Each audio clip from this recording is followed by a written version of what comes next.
Are you ready to take your RV trip planning to the next level? Well, I have a few tips that may help you do that. Planning for food or shopping trips is part of the experience. Using the research tab, we can easily find places to do some shopping.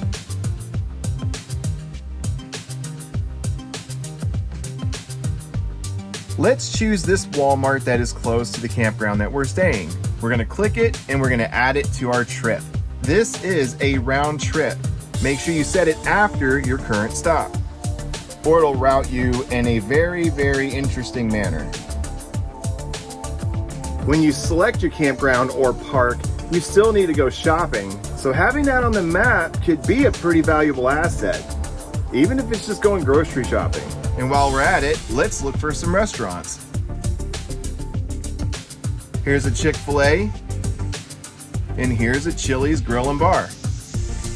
More often than not, when you're planning trips, you can only put where you want to go in order, but it doesn't leave you any empty days in between. By locking your stay changes how you order and plan your stops. Locking your stay is locking the date that you are staying on a particular date. Lock the day of stay. Now it's going to open up a calendar where we just select the date range. Here you can see 4 nights are now available. You can edit your current trip by clicking on a stop, clicking lock date of stay, and doing the same thing by going to the calendar and just selecting the date range. Here are the expenses, notes. Click save, head back to the planner, and now there are 7 nights available.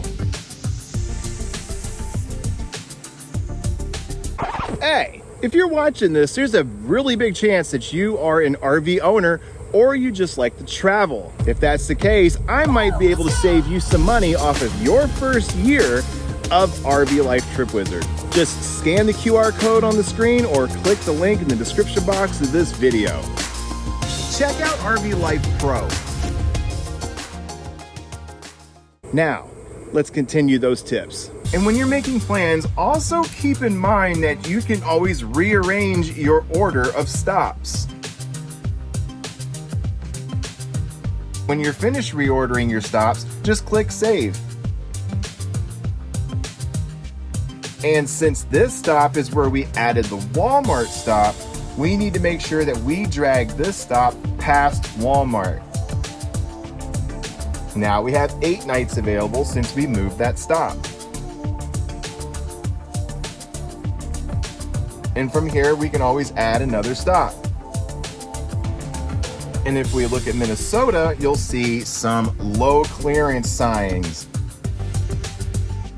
This is something to pay attention to. There's quite a few of them right here.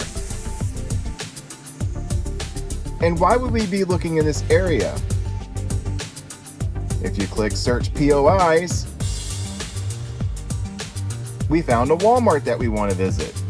And if we add it to our trip, this will route us around all of the low clearances. And going forward, we have a better idea of the route that we should take. Well, that's going to do it for this video, and if you got any value out of it, please smash it like a subscribe button, comment down below. What are some tips that you would like to share with the community? Let us know in the comment section. Thank you so much for spending your time with me. This is Chris from Chris Travels. Hope to see you on the road.